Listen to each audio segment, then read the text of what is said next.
আসসালামু আলাইকুম, welcome back to my channel. সবাইকে স্বাগতম জানিয়ে শুরু করছি আমাদের আজকের রেসিপি হচ্ছে ভুট্টার রেসিপি। আজকে আমি গ্যাসের চুলায় ভুট্টা পুড়ে নিব আর সেই রেসিপিটা আপনাদের সাথে শেয়ার করব। আশা করি আজকের রেসিপি সবার কাছে ভালো লাগবে। তাহলে চলুন দেখি কিভাবে ভুট্টাগুলো গ্যাসের চুলায় পুড়ে নিতে হয়, তার পুরো প্রস্তুত প্রণালীটা একবার দেখে আসি। আজকের রেসিপির জন্য এখানে আমি 4টা ভুট্টা নিয়েছি। আর ভুট্টাগুলো কিন্তু একদম পেকে জানে, আবার একদম কচিও না, মিডিয়াম হয়েছে।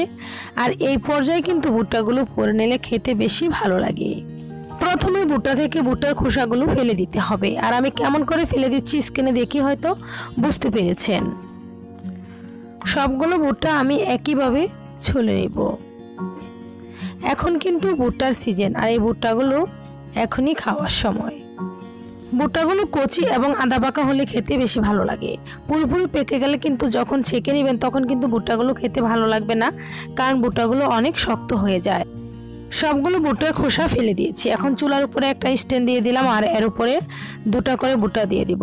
মোট 4টা ভুট্টা নিয়েছি আজকের ভিডিওর জন্য। প্রথমে 2টা দিয়ে দিলাম, আর এই 2টা হয়ে যাওয়ার পর বাকি 2টাও দিয়ে দিব।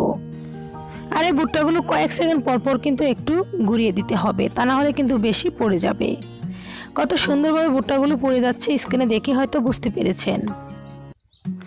এই ভুট্টাগুলো পুড়িয়ে নেওয়া অনেক সহজ আর খেতে অসম্ভব মজার। এর মধ্যে কিন্তু 2টা ভুট্টা হয়ে গেছে। এখন আমি প্যান থেকে নামিয়ে বাকি 2টা ভুট্টাও দিয়ে দিব।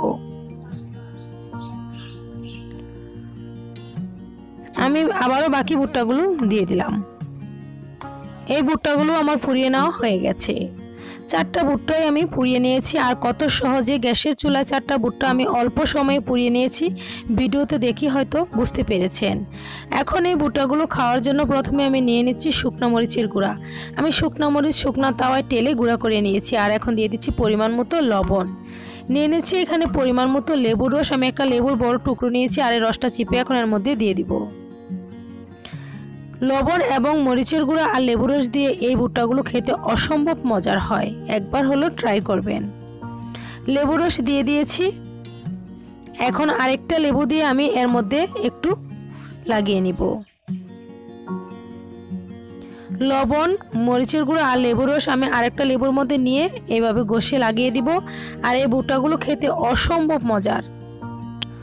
আমি ভুট্টার ভিতরে মিশ্রণটা কিভাবে লাগিয়ে নিচ্ছি স্ক্রিনে দেখি হয়তো বুঝতে পেরেছেন। অবশ্যই এরকমভাবে ঘষে ঘষে লাগিয়ে নিতে হবে। সবগুলো ভুট্টার ভিতরে আমি মিশ্রণটা লাগিয়ে নিয়েছি। এখন চুলায় একটা প্যান বসিয়ে দিয়েছি আর দিয়ে দিয়েছি সামান্য পরিমাণে একটু নর্মাল তেল। তেল যখন হালকা কিছুটা গরম হয়ে এসেছে তখনই এর মধ্যে এক এক করে ভুট্টাগুলো দিয়ে দিচ্ছি। ভুট্টাগুলো দেওয়া হয়ে গেছে। এখন নেড়েচেড়ে একটু ঝলসিয়ে নিব। 1 মিনিটের মতো একটু ঝলসিয়ে নিলে কিন্তু হবে। আমি নর্মাল তেল দিয়ে ভুট্টাগুলো একটু ঝলসিয়ে নিচ্ছি। আপনারা চাইলে কিন্তু বাটার দিয়েও ঝলসিয়ে নিতে পারবেন, আবার অনেকে কিন্তু এমনিতেও খেতে পারবেন। এভাবে একটু ঝলসিয়ে নিলে কিন্তু ভুট্টাগুলো খেতে অসম্ভব মজার হয়। ভুট্টা হয়ে গেছে। এখন প্যান থেকে ভুট্টাগুলো নামিয়ে নিতে হবে। সবগুলো ভুট্টা নামিয়ে আমি পরিবেশন করে নিয়েছি। আর সাথে ভুট্টাগুলো খাওয়ার জন্য নিয়ে নিয়েছি টমেটো কুচি, পেঁয়াজ কুচি আর লেবু রস দিয়ে ভুট্টাগুলো খেতে খুবই মজার হয়। আশা করি আজকের এই ভুট্টা পোড়া রেসিপিটা সবার কাছে ভালো লেগেছে। যদি ভালো লেগে থাকে একটি লাইক দিয়ে আমার পাশে থাকবেন। আর যদি আমার চ্যানেলে নতুন হন তাহলে সাবস্ক্রাইব করে পাশে থাকা বেল বাটনটি ক্লিক করে রাখুন। এতে করে নিত্য নতুন ভিডিওগুলো সবার আগে আপনাদের মোবাইলে পৌঁছে যাবে। আর যারা এতক্ষণ আমার সঙ্গে ভিডিওটা দেখেছেন তাদেরকে অসংখ্য ধন্যবাদ। আজ এ পর্যন্তই, আবারও দেখা হবে অনলাইনে নতুন কোনো রেসিপিতে। খুদা হাফেজ।